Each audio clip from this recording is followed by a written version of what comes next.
Bom dia, turma, tudo bem? Olha só, a gente vai começar agora então a dar sequência nas nossas aulas, no nosso estudo, de uma maneira um pouco diferente, né? Do que a gente está acostumado. Então, eu vou retomar a nossa aula a partir do momento onde a gente parou.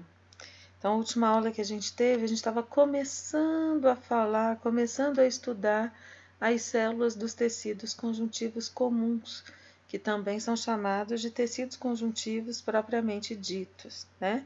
Lembra por que eu estou no plural, chamando no plural? Vocês lembram que existem vários subtipos: tecido conjuntivo denso, ordenado, desordenado, frouxo, elástico, reticular, mucoso, etc. Para a gente relembrar, tecido conjuntivo é todo tecido que tem células afastadas umas das outras e o espaço intercelular é ocupado por uma matriz, formada por fibras elásticas, fibras colágenas e substância fundamental amorfa. Nós já estudamos esses componentes todos em aulas presenciais.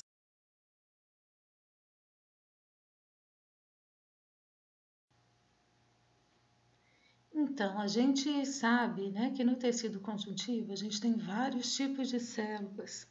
Algumas são específicas, características do tecido conjuntivo, ou seja, só são encontradas ali, e outras são células sanguíneas que migram para os tecidos conjuntivos para realizar as suas funções. Essas células específicas do tecido conjuntivo, que a gente só encontra ali na matriz do tecido conjuntivo, essas células são chamadas de células residentes. E a gente tem como exemplo dessas células os fibrócitos, fibroblastos, macrófagos, mastócitos, células mesenquimais, adipócitos, né? Já as células que são do tecido sanguíneo, são encontradas no sangue, migram para o tecido conjuntivo para realizar suas funções, são chamadas células transitórias. Então, muitas vezes essas células, elas migram do tecido conjuntivo, sofrem de apedese, migram no tecido sanguíneo, sofrem de apedese, vão para o tecido conjuntivo e ali elas realizam uma função contribuindo aí nas reações inflamatórias do corpo, na resposta imunológica do corpo.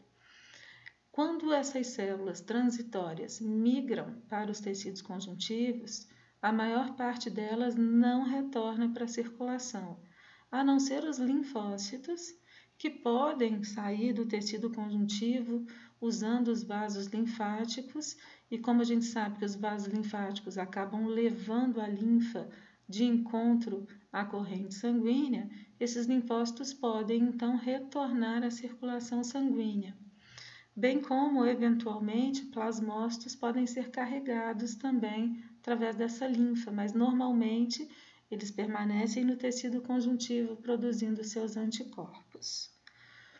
Ok, pessoal? Então, toda essa listinha que vocês estão vendo aí, são as células que a gente encontra comumente no tecido conjuntivo e elas são separadas em dois grupos, células residentes e células transitórias. Nos próximos slides e na próxima aula, a gente vai estudar célula por célula. Vamos começar, então, falando das células mesenquimais. Células mesenquimais são células-tronco, derivadas do mesênquima embrionário, e células-tronco, a definição mais abrangente de célula-tronco é a de células que se dividem por mitose semiconservativa. O que significa isso? Que a célula divide por mitose, uma célula permanece indiferenciada, ou seja, permanece mesenquimal, e a outra célula se diferencia em um outro tipo celular. Nos tecidos conjuntivos comuns, essas células mesenquimais que se diferenciam podem formar fibroblastos, nós vamos falar dos fibroblastos daqui a pouquinho, né? E que são as células produtoras da matriz do tecido conjuntivo comum. Mas como a gente sabe que o tecido conjuntivo comum, ele é adjacente aos demais tecidos, é ele que leva nutrientes, vasos sanguíneos, inervação a todos os tecidos corporais, Essas células mesenquimais do tecido conjuntivo adjacente a outros tecidos pode eventualmente se transformar em osteoblastos, se esse tecido conjuntivo estiver revestindo ossos, por exemplo, periósteo ou endósteo. Essas células mesenquimais podem se diferenciar em condroblastos, se elas estiverem no tecido conjuntivo que reveste as cartilagens, chamado pericôndrio. Elas podem se diferenciar em mioblastos, ou seja, células que vão dar origem a células musculares, isso se elas estiverem nas imediações de tecido muscular, esquelético ou liso. E elas podem também se diferenciar em células adiposas, ou enfim, o tecido mesenquimal, as células mesenquimais, elas têm uma ampla gama de possibilidades de diferenciação. Mas, como o nosso assunto é tecido conjuntivo comum, por hora, vamos focar na diferenciação das células mesenquimais em fibroblastos, né? Vamos falar dos fibroblastos daqui a pouquinho.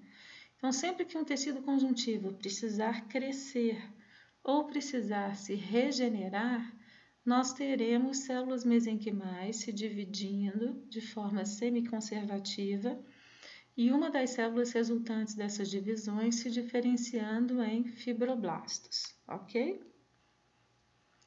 Bom, fibroblastos, então, são células também residentes do tecido conjuntivo, originadas a partir de células mesenquimais, responsáveis pela produção da matriz do tecido conjuntivo.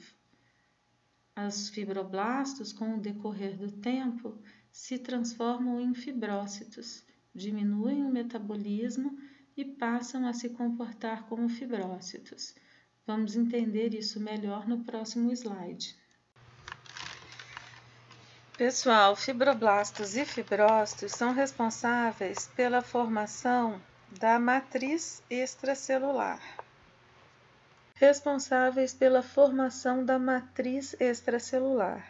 Então, todos os componentes que a gente estudou, que são encontrados na matriz, fibras colágenas, elásticas, proteoglicanas, glicoproteínas, ácido hialurônico, tudo isso produzido por esses dois tipos celulares, que na verdade são a mesma célula em fases diferentes da vida. Quando a gente usa o sufixo blasto para uma célula, a gente quer dizer que ela é uma célula jovem, né? E o sufixo cito é a célula madura, a célula adulta. Bom, jovem pode querer dizer várias coisas, né? Jovem pode significar que a célula foi recém-formada, recém-produzida, mas também pode indicar que é uma célula bastante ativa, que tem um metabolismo alto, que faz muitas coisas ao mesmo tempo e rapidamente.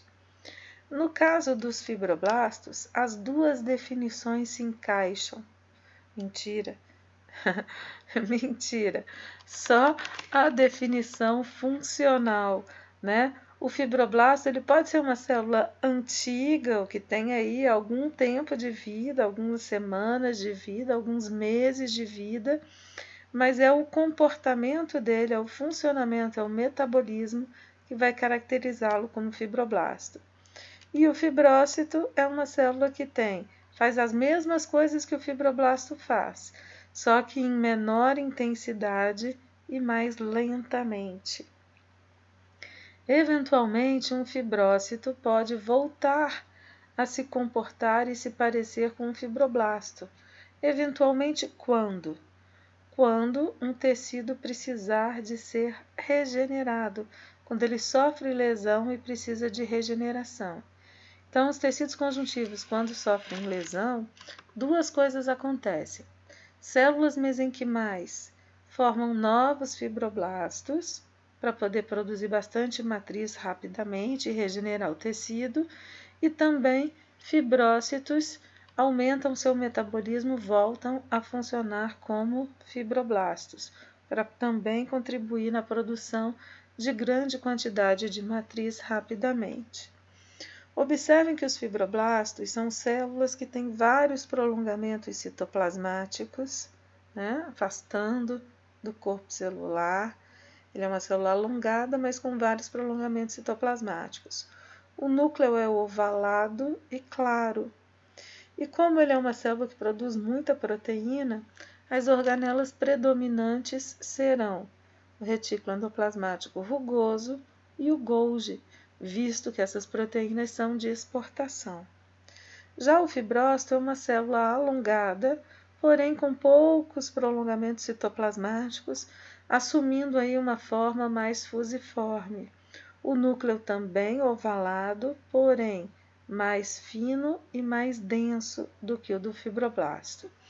As organelas predominantes são as mesmas, porém encontradas em menor quantidade.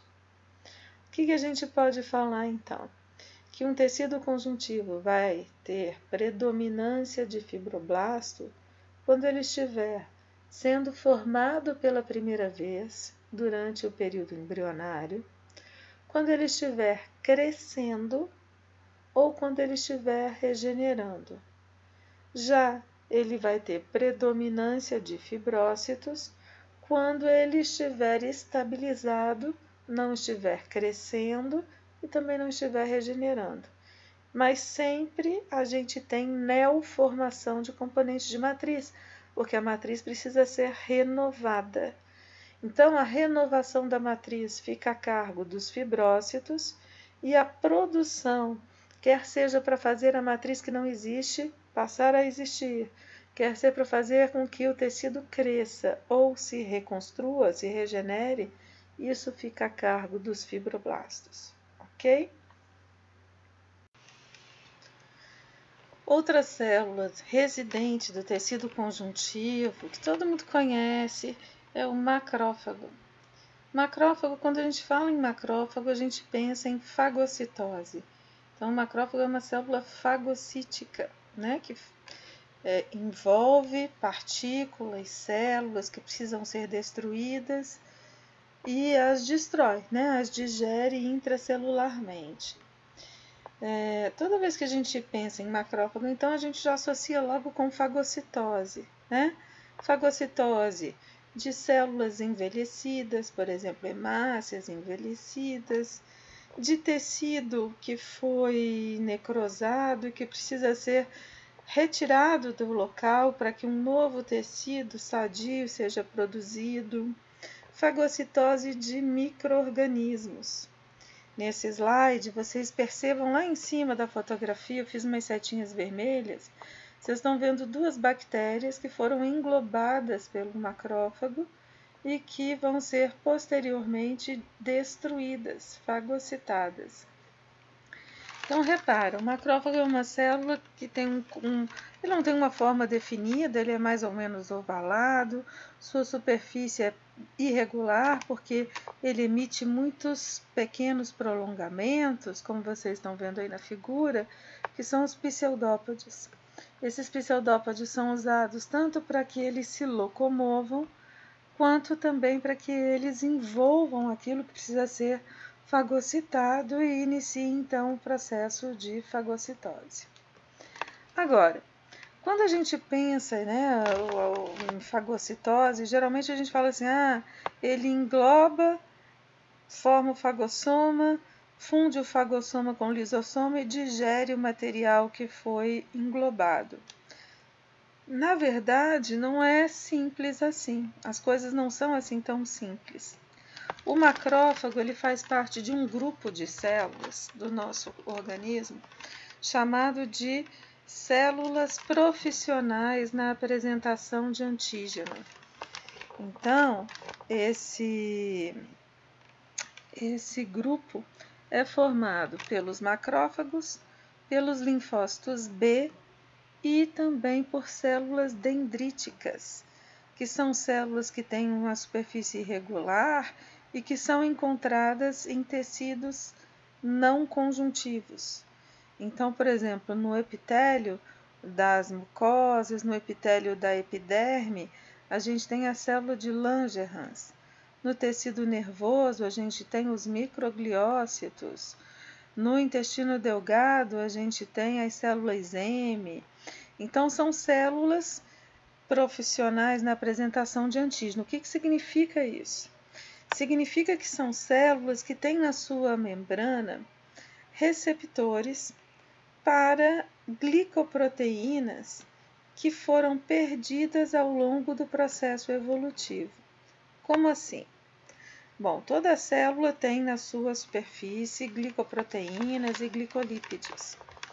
Algumas sequências de carboidratos, alguns oligosacarídeos e algumas sequências de aminoácidos nessas glicoproteínas foram perdidas durante o processo evolutivo, de modo que as nossas células não as têm mais, mas as células dos micro-organismos, que são mais antigos do ponto de vista evolutivo, preservam. E como essas células profissionais na apresentação de antígeno mantêm receptores capazes de interagir com esses resíduos de carboidrato e proteína que foram perdidos ao longo da evolução, é através dessa interação e da ligação com essas proteínas dos micro-organismos que as células profissionais conseguem, entre aspas, saber que aquela célula não faz parte do nosso corpo, ou seja, que esse material precisa ser fagocitado e destruído. Então, as demais células não têm esses receptores.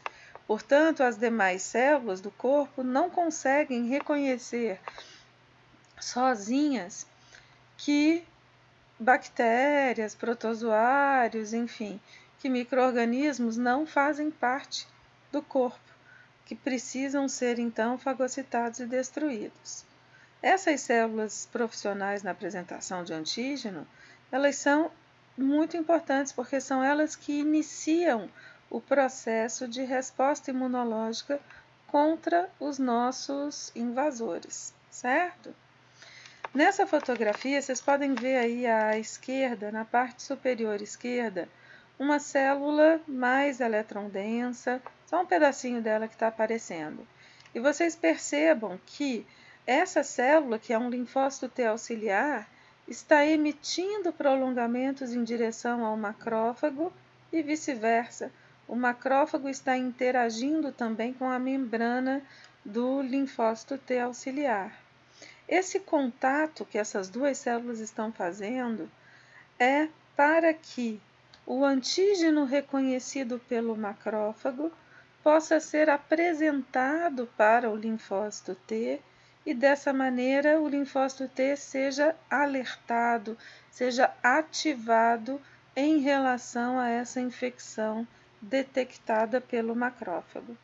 Esse processo é chamado de apresentação de antígeno e a gente vai discutir, vai aprender como que ele acontece num slide posterior. Macrófagos se originam a partir de células sanguíneas denominadas monócitos. O monócito, como toda célula sanguínea, é produzido na medula óssea, liberado na corrente sanguínea. O monócito circula por aproximadamente 3 dias no sangue e depois ele migra para os tecidos conjuntivos e se diferencia em macrófago. Bom, pessoal, nesse desenho a gente tem a representação do processo de reconhecimento, fagocitose, processamento e apresentação de antígeno. Esse é um desenho que ficou muito bonitinho, foi feito por um aluno que eu não sei quem é. Eu costumava fazer esse desenho no quadro, o desenho ficava muito feio e alguém fez um desenho bonitinho no computador e eu acabei recebendo por e-mail, mas eu não sei quem é. Então, de antemão, já agradeço aí a gentileza do desenho. Vamos acompanhar, então, passo a passo, como que acontece esse reconhecimento e essa apresentação de antígeno. Vamos começar observando a parte superior esquerda do slide. Então, no número indicado aí por 1, vocês têm a representação de uma bactéria. Reparem que a superfície dessa bactéria foi desenhada, revestida aí com umas glicoproteínas, né? A pessoa desenhou aí uma hastezinha bifurcando com duas bolinhas na ponta. Então vamos entender que essa glicoproteína, ela é marcadora desse tipo de bactéria, ou seja, ela identifica essa bactéria como sendo uma bactéria X, Y ou Z. O nome antígeno, a palavra antígeno, é uma palavra que é usada com vários significados. Veja bem, a gente pode falar que uma bactéria é um antígeno, não está errado. Mas não é a bactéria inteira que é capaz de ser reconhecida e desencadear a resposta imunológica. É só um pedacinho dessa bactéria que está nas suas moléculas de superfície. Então a gente pode falar que todas essas moléculas de superfície que foram desenhadas são os antígenos bacterianos, essas glicoproteínas. Mas vocês vão perceber que, na verdade, a célula profissional apresentadora de antígeno, que no nosso caso aqui é essa célula azul, né? E como a gente está estudando tecido conjuntivo, a gente está falando, considerando que ela seja um macrófago, né? Essas células profissionais, elas têm receptores na sua superfície, como eu já falei no slide anterior, que são receptores que reconhecem essas moléculas de superfície dos micro-organismos que foram perdidas ao longo do processo evolutivo. Então, esses receptores vão interagir com essas moléculas de superfície, ou com esses antígenos de superfície, vão se aderir à superfície do micro-organismo, envolvê-lo com a emissão de pseudópodes e vão então fagocitá-lo. Repara o que está apresentado aí na figura, no ponto 2 da figura. O fagossoma, né, até a escola, no ensino fundamental e às vezes até no ensino médio, a gente aprende que o fagossoma é levado em direção ao lisossoma para que o conteúdo seja digerido. Na verdade, não é exatamente assim. Todo fagossoma ou pinossoma é levado para uma organela, está indicada aí com o número 4, chamado endossoma. O endossoma é uma organela que recebe tudo que a célula endocita e que faz a triagem desse material, determina para onde aquele material endocitado tem que ser encaminhado. Então vamos ver o que acontece quando esse material é um antígeno, quando ele é um micro-organismo. Reparem que na membrana interna do endossoma existem moléculas, proteínas de membrana, que foram aí representadas como um Yzinho roxo. Lá em cima vocês veem o nome dela, ó. Essa molécula, essa proteína, é a MHC do tipo 2, principal complexo de histocompatibilidade do tipo 2. Essa é uma proteína de membrana que recepciona no interior do endossoma a fração antigênica dos antígenos fagocitados. Então vamos entender melhor isso. O que é fração antigênica, que também pode ser chamada de epítopo ou epitopo? Fração antigênica ou epítopo é a porção que é identificadora daquele micro-organismo, daquele material que foi fagocitado e que o identifica e que foi reconhecido pelos receptores do macrófago. Então, repara o que o autor do desenho fez. Ele pegou as bolinhas das glicoproteínas antigênicas da bactéria e colocou, através das setinhas, olha, repara aí, dessas pequenas setinhas cinzas, colocou essas bolinhas encaixadas na proteína MHC2. O que ele está querendo dizer com isso?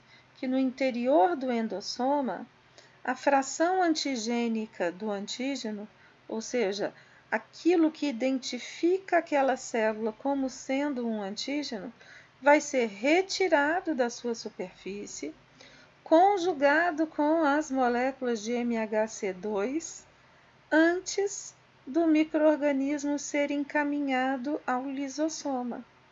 Então, repara aí no número 5.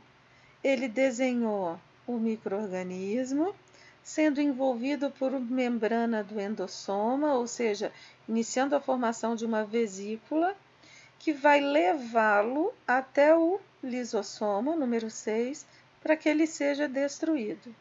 Mas repara que antes disso acontecer, o endossoma, as enzimas do endossoma retiraram desse micro-organismo sua fração antigênica, suas frações antigênicas, e conjugaram essas frações com as proteínas MHC2. O que o endossoma faz também?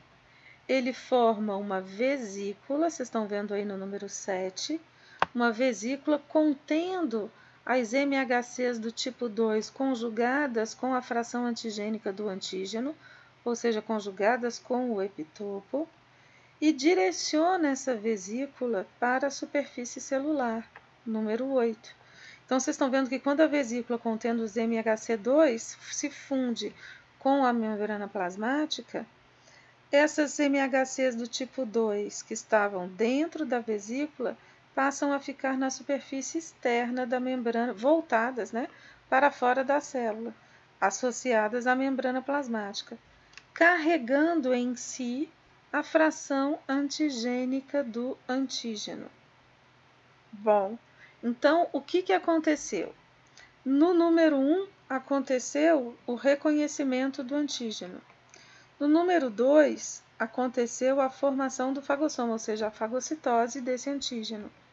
Esse fagossoma foi levado para o endossoma, representado aí pelo número 3, 4 e 5.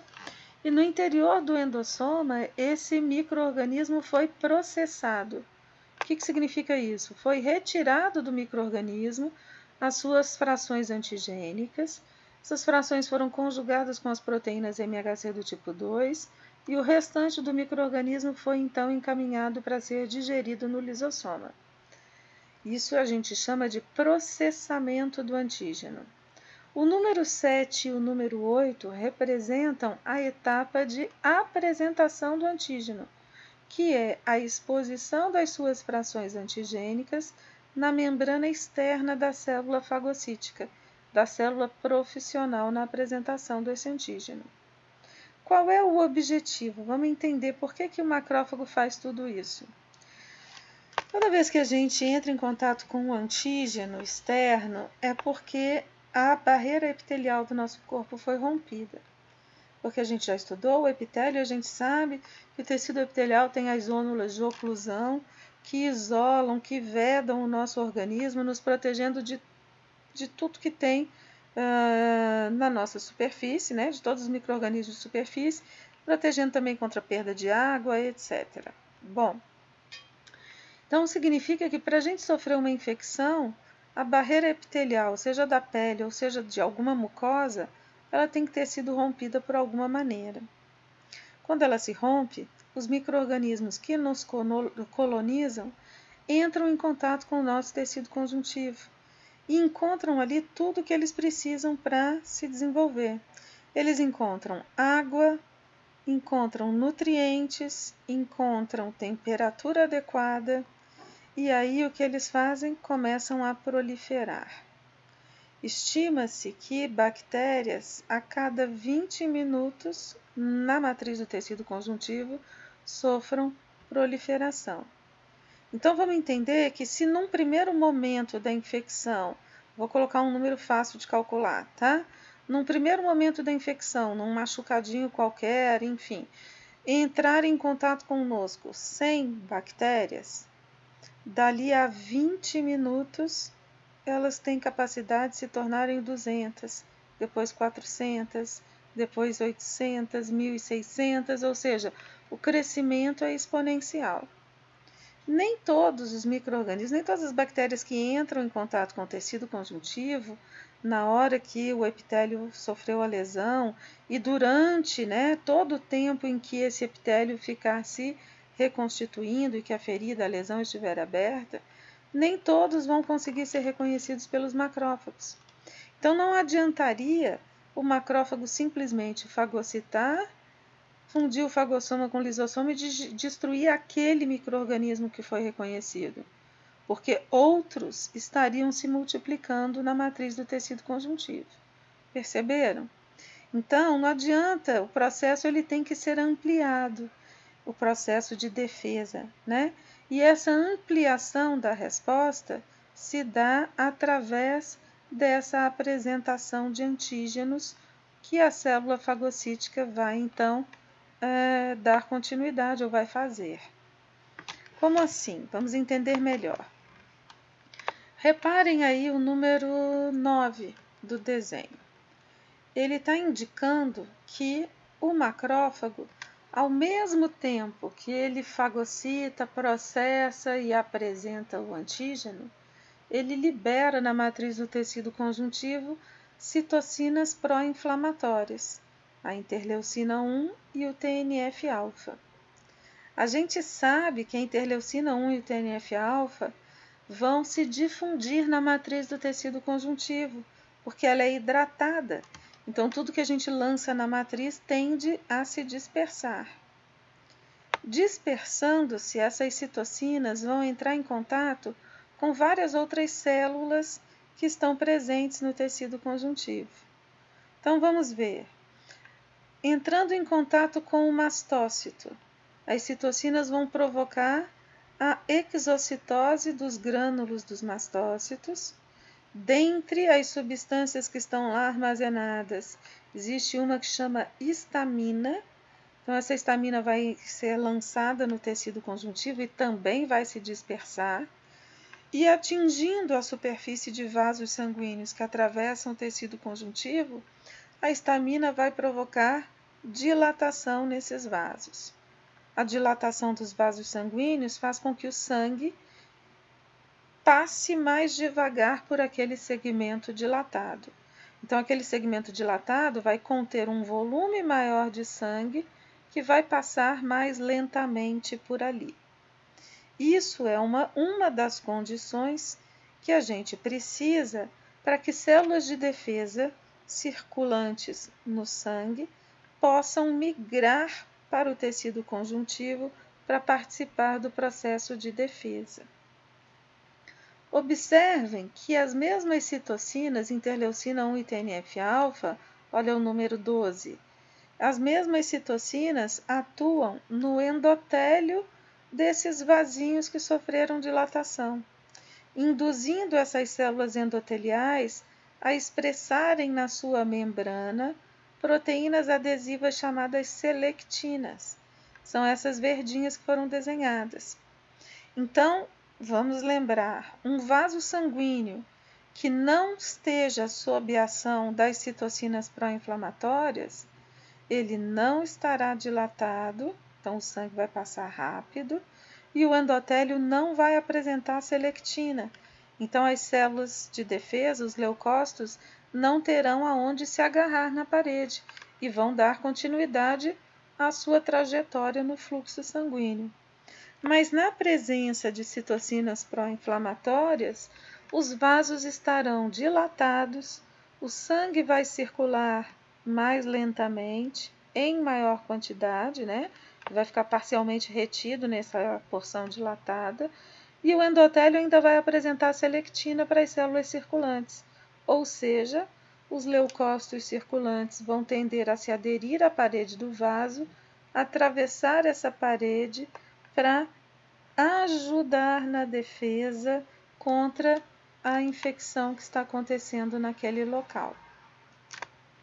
Perceberam? Isso é muito importante.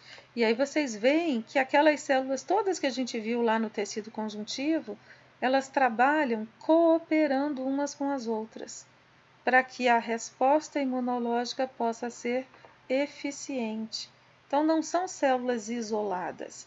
A gente estuda cada hora uma delas, mas na verdade elas participam de um processo todas juntas, cada uma fazendo a sua parte na resposta inflamatória, na resposta imunológica. Vamos ver agora essa setinha número 13. O que ela está indicando para a gente? Ela está indicando que as mesmas citocinas pró-inflamatórias, interleucina 1 e TNF-alfa, ao se difundirem pela matriz do tecido conjuntivo, vão atrair em direção ao macrófago linfócitos T auxiliares.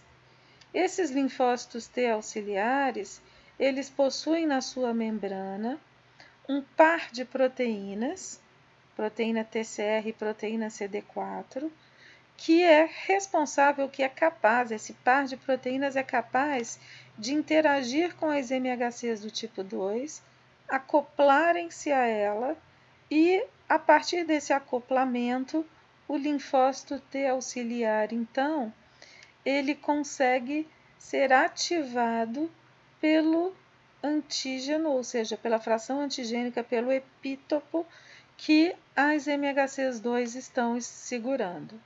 A partir do momento desse contato do linfócito T auxiliar com o macrófago, ele fica comprometido e especializado na resposta imunológica contra aquela espécie de micro-organismo que lhe foi apresentado. Ok?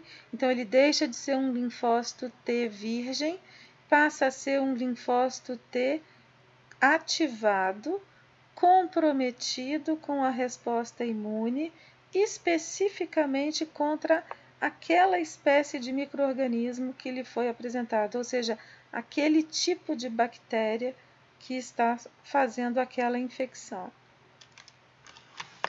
Reparem ainda que lá no número 14, o autor do desenho está mostrando para a gente o seguinte, que o macrófago ainda, além de fazer tudo isso, ele ainda libera uma citocina chamada interleucina 8. Essa interleucina 8, de novo, vai ser lançada na matriz do tecido conjuntivo, vai se difundir e vai atrair neutrófilos que vão migrar da corrente sanguínea em direção ao tecido conjuntivo. Esses neutrófilos, vocês vão ver mais na frente, quando a gente falar deles, vão ser essenciais para que aquela proliferação de bactérias cesse, para que o crescimento exponencial da população de bactérias estabilize e que com isso o organismo, o corpo, ganhe tempo para ativar outras células de defesa para reconhecer e destruir um por um daqueles micro-organismos invasores que estavam proliferando até então. Então, olha, retomando aquela imagem, vocês veem que o que está acontecendo aqui é uma apresentação de antígeno. O macrófago, através da emissão de seus pseudópodes, está interagindo com a membrana do linfócito T auxiliar, apresentando para ele epitopos ou epítopos de micro-organismos que ele reconheceu e fagocitou. E a partir desse momento, esse linfócito T ficará ativado e comprometido com a resposta contra aquele tipo de micro-organismo que foi reconhecido. Nesse slide, então, a gente tem aí a representação de, como eu falei, das 3 únicas células profissionais na apresentação de antígeno. As três únicas células do nosso corpo capazes de, sozinhas, detectar se a célula com as quais elas estão interagindo fazem parte do nosso corpo ou se são células estranhas. Então, vocês estão vendo aí na coluna da esquerda as células dendríticas, que, como eu falei, são células que têm muitos prolongamentos citoplasmáticos. Aí você vê o desenho dela na primeira linha, a fotografia dela no microscópio óptico, depois a fotografia no microscópio eletrônico de varredura e, por último, no de transmissão na letra D e no de varredura na letra G. Essas células dendríticas, elas estão em tecidos que não são os tecidos conjuntivos, Então, elas fazem a defesa do nosso organismo nos tecidos epiteliais, no tecido nervoso. A gente encontra essas células espalhadas pelo corpo nessas regiões. Na coluna do meio, a gente vê a representação do macrófago. Um desenho, depois na letra B, uma fotografia no microscópio óptico. Vocês estão vendo que ele é uma célula mais ou menos ovalada, né? Depois uma fotografia no microscópio eletrônico de transmissão. E na letra H, microscopia eletrônica de varredura, está mostrando o macrófago começando a emitir pseudópodes para fagocitar e destruir uma hemácia envelhecida.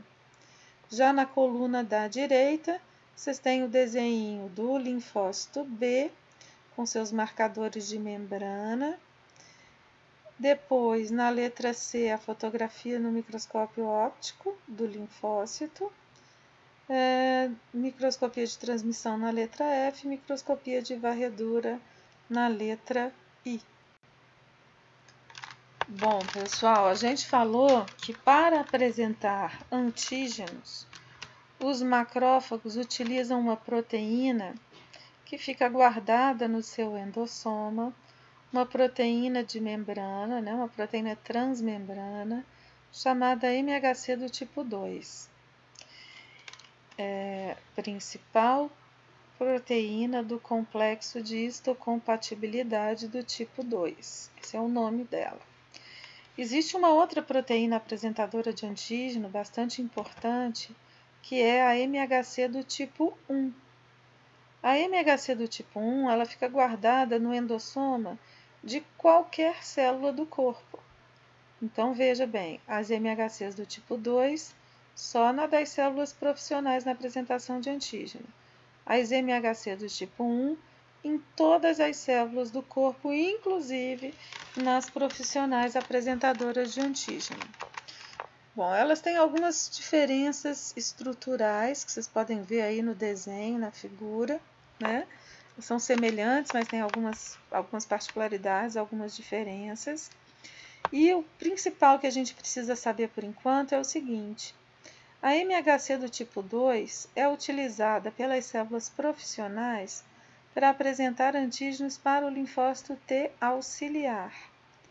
E sempre esses antígenos são antígenos exógenos, ou seja, são antígenos que estão fora da célula que vai apresentar o antígeno.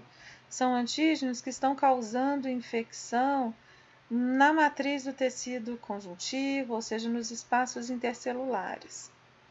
Já a MHC do tipo 1, que está presente em qualquer célula nucleada do corpo, ela apresenta antígenos endógenos, ou seja, antígenos que estão dentro das células. E essa apresentação é feita sempre para o linfócito T citotóxico. Então, o que são antígenos endógenos? Por exemplo, um vírus que infectou uma célula e que está dentro dela se replicando. Então, a célula infectada vai alertar o sistema imune através da apresentação do antígeno viral para um linfócito T citotóxico. O linfócito T citotóxico, vocês vão ver mais para frente, é um linfócito que mata a célula que apresenta antígeno para ele. Então, olha como é lógico. Se a célula está infectada por um vírus, vai morrer mesmo por causa dessa infecção viral. É mais interessante que ela alerte o sistema imune e que seja morta pelo linfócito T citotóxico do que pela replicação viral. Porque se ela for morta pela infecção viral, ela vai liberar no corpo várias cópias daquele vírus que vão infectar outras células e matar outras células do organismo. Então, é um sistema de alerta que tenta limitar a infecção intracelular. Perceberam? Já o antígeno exógeno, como ele não está dentro da célula que apresenta o antígeno, não faz o menor sentido o sistema imune, a célula do sistema imune que reconhece esse antígeno, matar a célula apresentadora. Então, por isso, essa apresentação é feita para um outro tipo de linfócito, para o linfócito T auxiliar. O linfócito T auxiliar, ele não mata a célula que apresenta antígeno para ele. Nós vamos conhecer mais e falar mais desses linfócitos nos próximos slides. Bom, aqui a gente tem um resumo aí de algumas citocinas que podem ser liberadas pelo macrófago, né? As células-alvo, ou seja, onde que elas atuam e o efeito que elas causam nessas células. Então, a gente já falou da interleucina 1, já falamos do TNF-alfa, falamos da interleucina 8, e a interleucina 6 e a interleucina 12 também podem ser produzidas por macrófagos. Essas citocinas, elas não são produzidas só pelo macrófago. Outros tipos celulares podem produzir as mesmas citocinas, certinho? O linfócito T auxiliar, por exemplo, pode produzir todas essas citocinas. Bom, pessoal, então agora a gente vai falar das outras células que a gente encontra no tecido conjuntivo. Vamos começar pelos neutrófilos. Neutrófilos são células sanguíneas, né, que migram para o tecido conjuntivo para realizar sua função.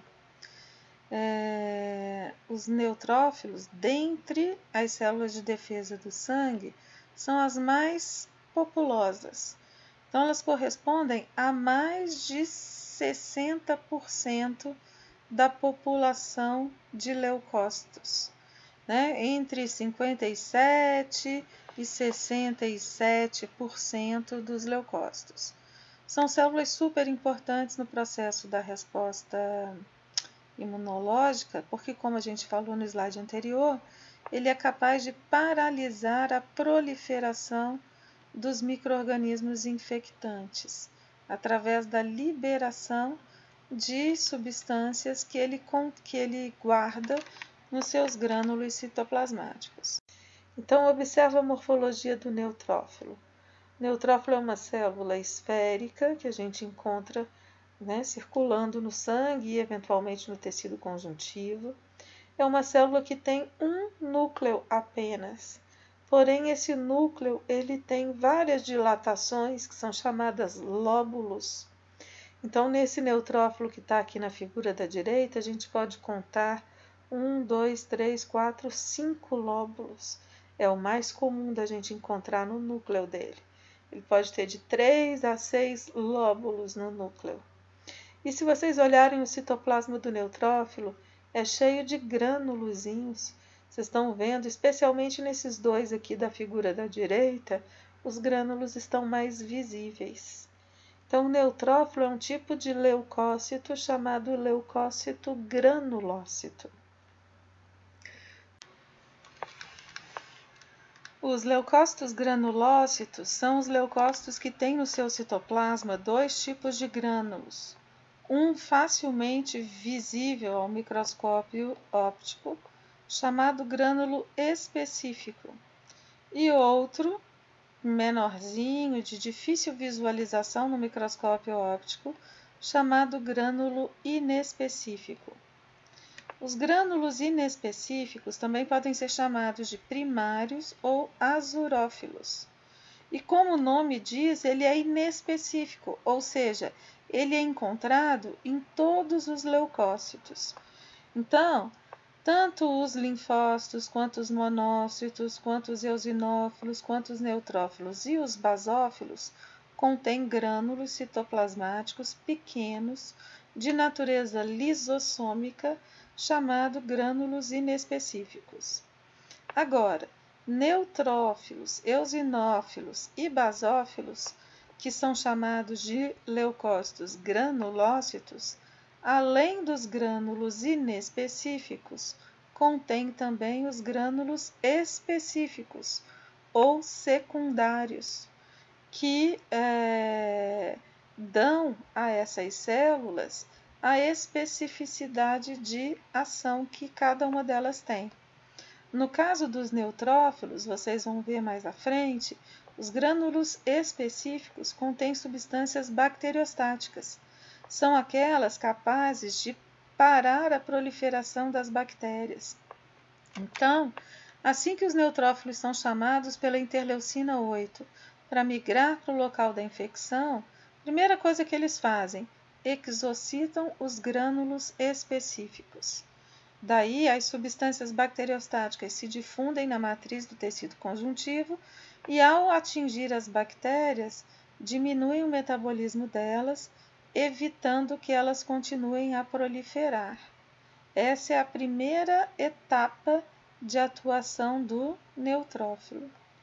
Depois, mais para frente, o neutrófilo pode contribuir fagocitando aqueles micro-organismos que foram inativados, que estão vivos, mas não estão mais se reproduzindo. Só que para isso, esses micro-organismos precisam estar marcados com anticorpos. Uma vez que a população de micro-organismos parou de crescer, enquanto isso, outras células estão chegando no tecido conjuntivo para participar da resposta. E, a partir do momento que a gente tiver anticorpos presos na superfície dos micro-organismos, anticorpos que terão sido produzidos por plasmócitos, esses micro-organismos poderão ser reconhecidos pelos neutrófilos, fagocitados e destruídos, a partir da fusão do fagossoma com o grânulo inespecífico ou primário do neutrófilo. Então, veja bem, o neutrófilo ele não é profissional no reconhecimento de antígeno. Se ele esbarrar numa bactéria que não esteja revestida por anticorpos, ele não vai saber que aquilo é uma célula que precisa ser fagocitada e não vai fazer nada. Mas se a bactéria estiver revestida por anticorpos, ele vai reconhecer a pontinha, a extremidade do anticorpo, chamada fração comum, e aí ele vai fagocitar e destruir o complexo do antígeno com o anticorpo, ou seja, vai englobar e fagocitar o micro-organismo e os anticorpos que estão revestindo esses micro-organismos. Então, nessa segunda etapa, o neutrófilo auxilia os macrófagos na limpeza, na exclusão, na eliminação de todos os indivíduos infectantes, certo?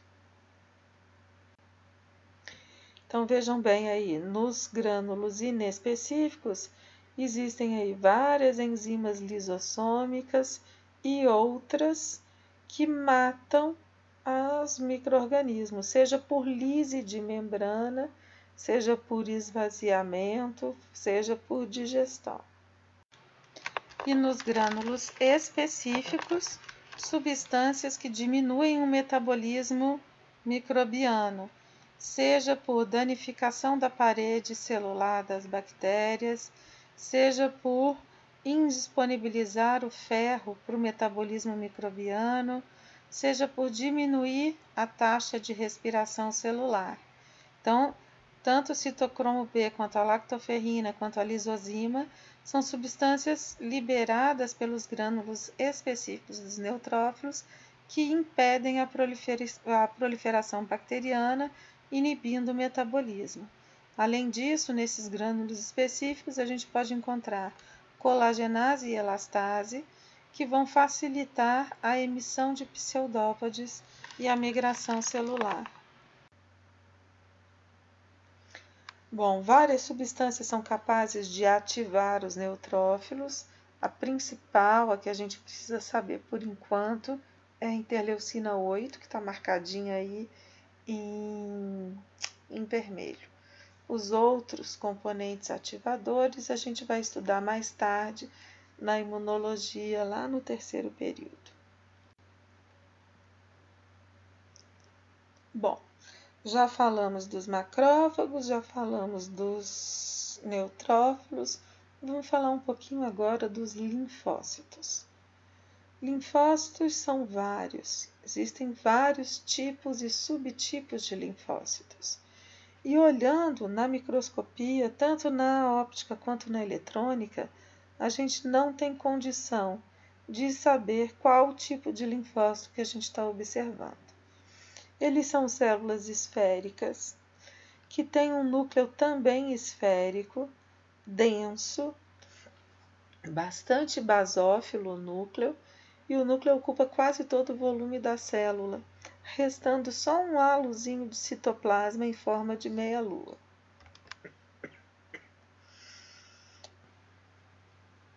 Então, elas deixam só um halozinho de citoplasma que fica em forma de linfócitos. Na microscopia eletrônica de transmissão, observando também, a gente não consegue saber se trata de um linfócito T ou de um linfócito B, enfim, morfologicamente eles são idênticos, iguais. O que diferencia então um tipo de linfócito do outro? Bom, como eu falei, são vários tipos e vários subtipos, né? Todos os linfócitos, como todas as células sanguíneas, são produzidos na medula óssea. Mas uma das coisas que difere o linfócito T do linfócito B é o local de maturação. Ambos são produzidos na medula óssea, mas os linfócitos B, além de ser produzidos lá, eles são maturados lá mesmo. E quando saem da medula óssea, já saem maduros. Já o linfócito T é produzido na medula óssea, mas ele é maturado no timo. Então, ele sai da medula óssea imaturo, num estágio chamado linfoblasto, e só depois de atravessar o timo é que ele se torna um linfócito T maduro. Existe uma população de células chamadas células natural killer, assassinas por natureza, né? Assassinas naturais. São células que antigamente eram consideradas um outro tipo de linfócito T, mas que já se sabe que é uma linhagem, a terceira linhagem aí de linfócitos, também produzida e maturada na medula óssea. O modo de atuação da célula natural killer é muito semelhante ao do linfócito T citotóxico, ou seja, uma vez que ele reconhece a célula-alvo, ele mata essa célula, seja por lise de membrana, seja por indução à apoptose. O linfócito T citotóxico faz a mesma coisa. Lembra? A gente falou disso quando a gente falou do MHC do tipo 1, né, que é apresentado por células que estão infectadas. Estão lembrados? Bom, vamos voltar para os linfócitos T e B. O linfócito B, então, ele sai da medula óssea maduro, né, e começa a circular pelo corpo. O objetivo dele é chegar até um órgão linfóide secundário para ficar armazenado. Esse órgão linfóide secundário pode ser o baço, pode ser uma tonsila palatina, pode ser um linfonodo, enfim. Mas lembrem-se que o linfócito B é uma célula profissional na apresentação de antígeno. Então, se no meio desse caminho aí ele reconhecer um antígeno, ele vai fagocitar, processar no endossoma, conjugar com MHC2, expressar na membrana, produzir citocinas inflamatórias e apresentar esse antígeno para o linfócito T. Se não, ele vai para o órgão linfóide e fica lá armazenado. O linfócito T, quando ele sai do timo, ele já sai amadurecido, ou em linfócito T auxiliar, ou em linfócito T citotóxico. O citotóxico é aquele que reconhece o MHC do tipo 1 e que então induz a morte da célula que apresenta antígeno para ele usando esse tipo de MHC. O linfócito auxiliar, ao contrário, não mata ninguém.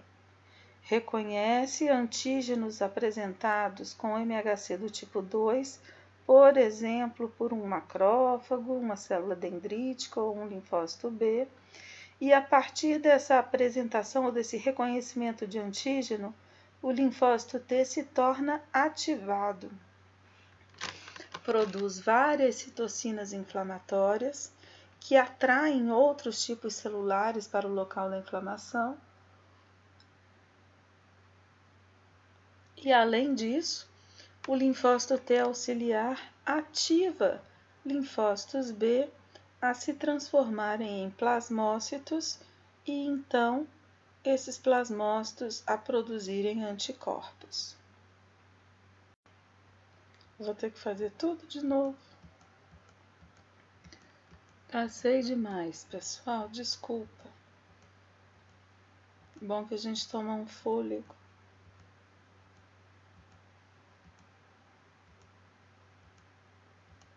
Agora sim. Então, veja bem, pessoal, o que difere um linfócito B de um linfócito T? Basicamente, 3 coisas. O local de maturação, que a gente já viu que o linfócito B é na medula óssea, o linfócito T é no timo.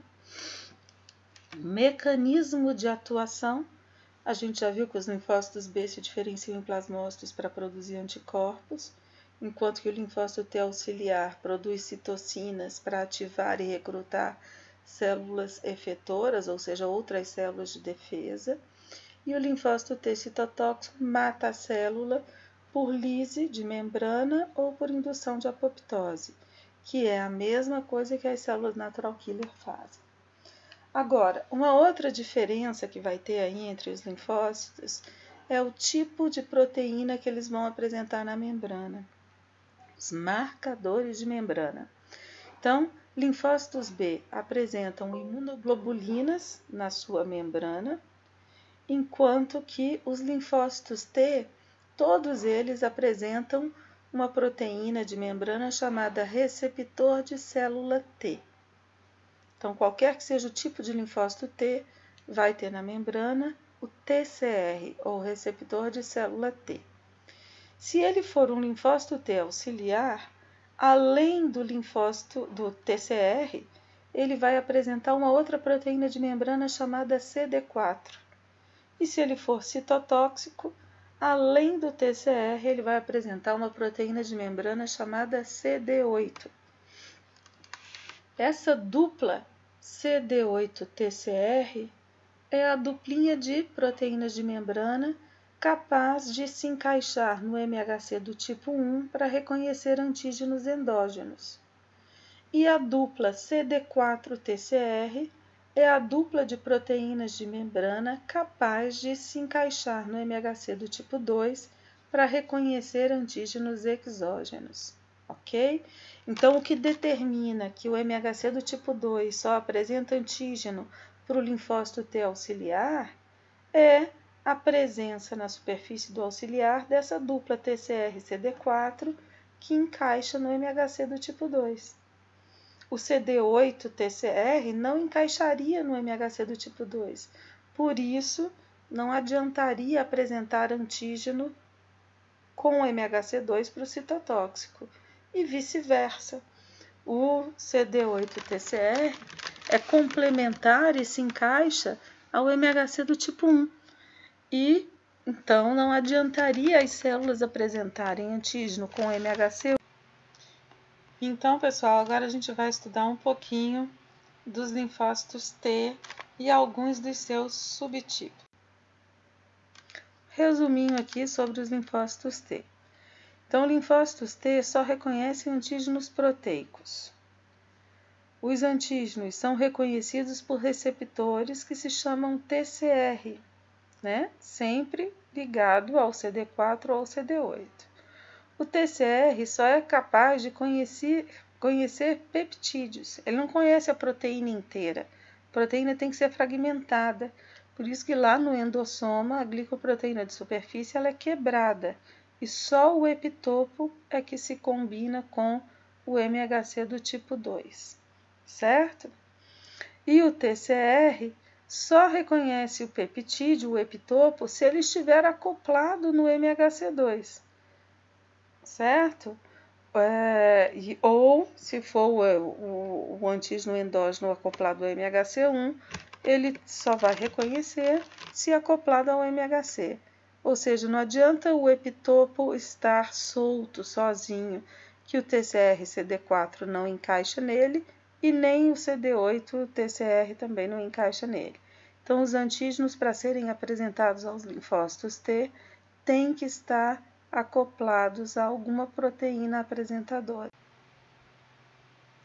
Então, gente, nesse slide, a gente está vendo na parte superior uma célula profissional na apresentação de antígeno, uma APC, pode ser uma macrófago, um linfócito B, uma célula dendrítica.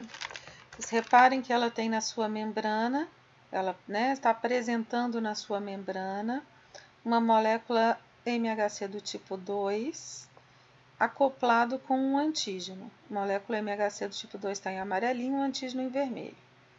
Na parte inferior do slide, vocês estão vendo uma célula T auxiliar. Ela tem um TCR, que está encaixado no MHC2, e ao lado do TCR, ela tem a proteína CD4, que encaixa também num pedacinho lateral da MHC2, tá vendo? Então, essa dupla TCR-CD4 são capazes de se associar e se aderir às células apresentadoras através da MHC do tipo 2. Esse contato célula-célula ativa a célula apresentadora a liberar citocinas em direção à célula T, para que essa célula T, então, se torne ativada e especializada na resposta contra esse antígeno que está sendo apresentado para ela. Então, gente, nesse slide, o primeiro desenho da esquerda é o desenho do slide anterior, e aí o slide está mostrando o que vai acontecer com esse linfócito T auxiliar depois que ele for ativado, então. Olha, ele vai liberar uma citocina chamada interleucina 2. Essa interleucina 2 vai ter ação autócrina, ou seja, vai ativar o próprio linfócito T que a produziu. E em resposta a essa ativação, esse linfócito T vai começar a proliferar. Então, ele vai formar um clone de células T ativadas e especializadas na resposta contra aquele antígeno que ativou aquele primeiro linfócito T, ok? Bom, o que mais que vai acontecer? Esse linfócito T ativado, ele vai se diferenciar. Ele vai se diferenciar num tipo de linfócito T auxiliar 1 ou 2. Ele vai se diferenciar em linfócito TH do tipo 1 ou TH do tipo 2. Cada um desses dois tipos de linfócitos produz um conjunto de citocinas diferentes e por isso cada um deles é especializado na resposta contra um determinado tipo de antígeno. Nós vamos ver mais para frente qual é essa diferença entre TH1 e TH2.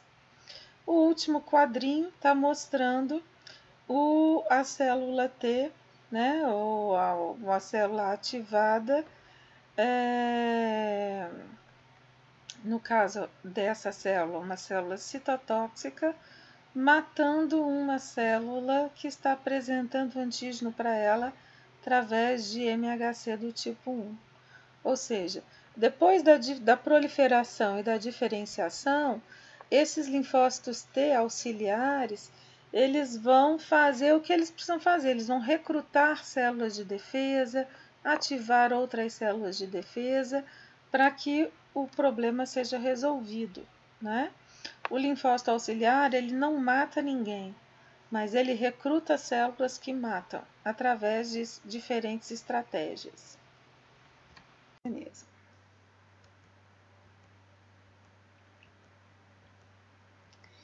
Existem vários tipos de linfócitos T auxiliares, mas a gente vai estudar aqui nesse período só dois tipos deles: o linfócito T auxiliar do tipo 1 e o linfócito T auxiliar do tipo 2, certo?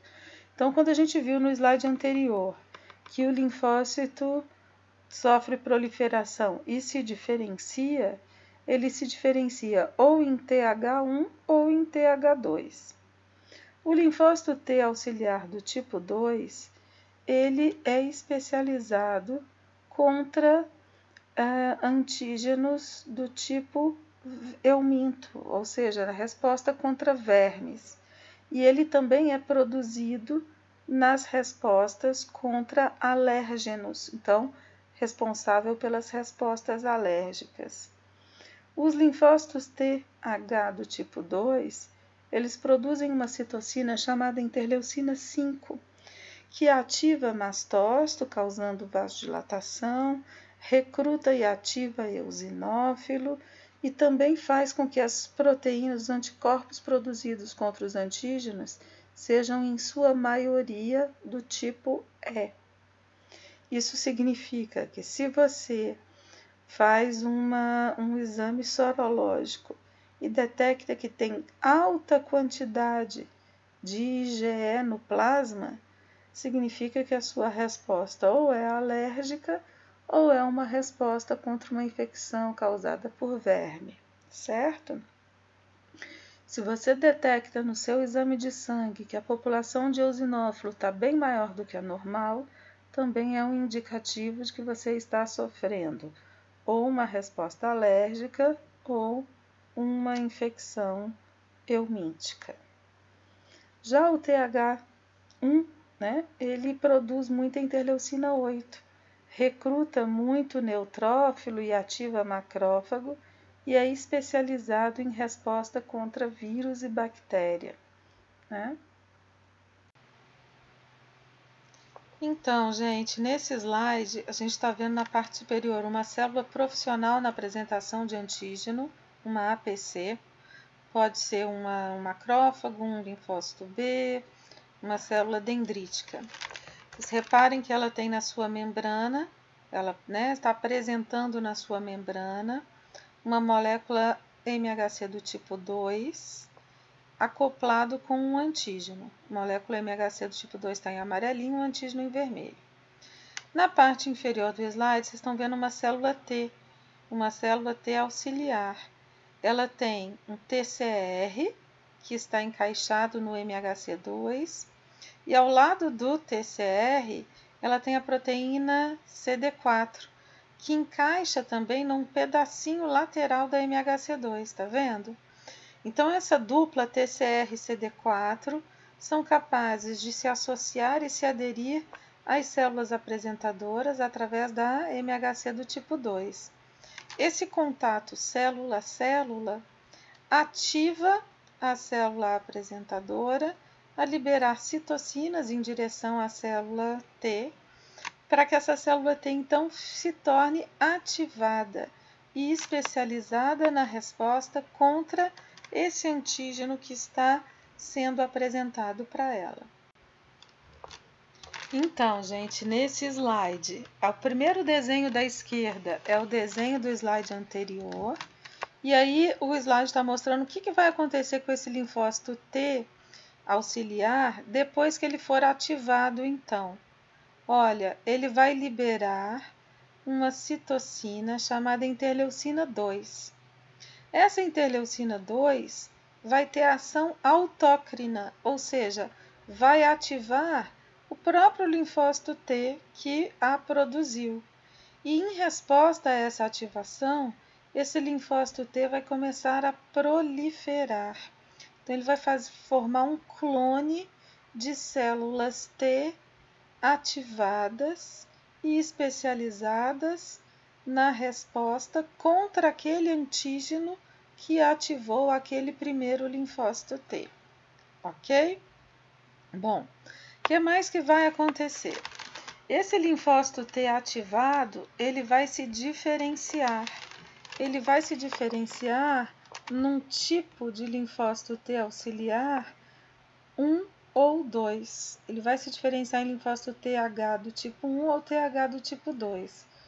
Cada um desses dois tipos de linfócitos produz um conjunto de citocinas diferentes e por isso cada um deles é especializado na resposta contra um determinado tipo de antígeno.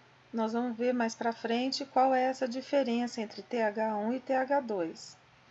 O último quadrinho está mostrando a célula T, né, ou a célula ativada,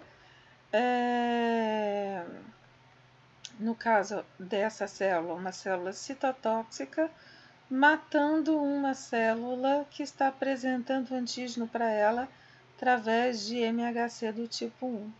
Ou seja, depois da proliferação e da diferenciação, esses linfócitos T auxiliares, eles vão fazer o que eles precisam fazer, eles vão recrutar células de defesa, ativar outras células de defesa, para que o problema seja resolvido, né?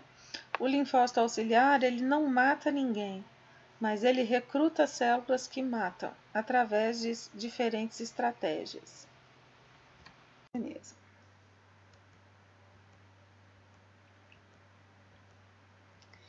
Existem vários tipos de linfócitos T auxiliares, mas a gente vai estudar aqui nesse período só 2 tipos deles: o linfócito T auxiliar do tipo 1 e o linfócito T auxiliar do tipo 2, certo? Então, quando a gente viu no slide anterior que o linfócito sofre proliferação e se diferencia, ele se diferencia ou em TH1 ou em TH2. O linfócito T auxiliar do tipo 2, ele é especializado contra antígenos do tipo euminto, ou seja, a resposta contra vermes. E ele também é produzido nas respostas contra alérgenos, então, responsável pelas respostas alérgicas.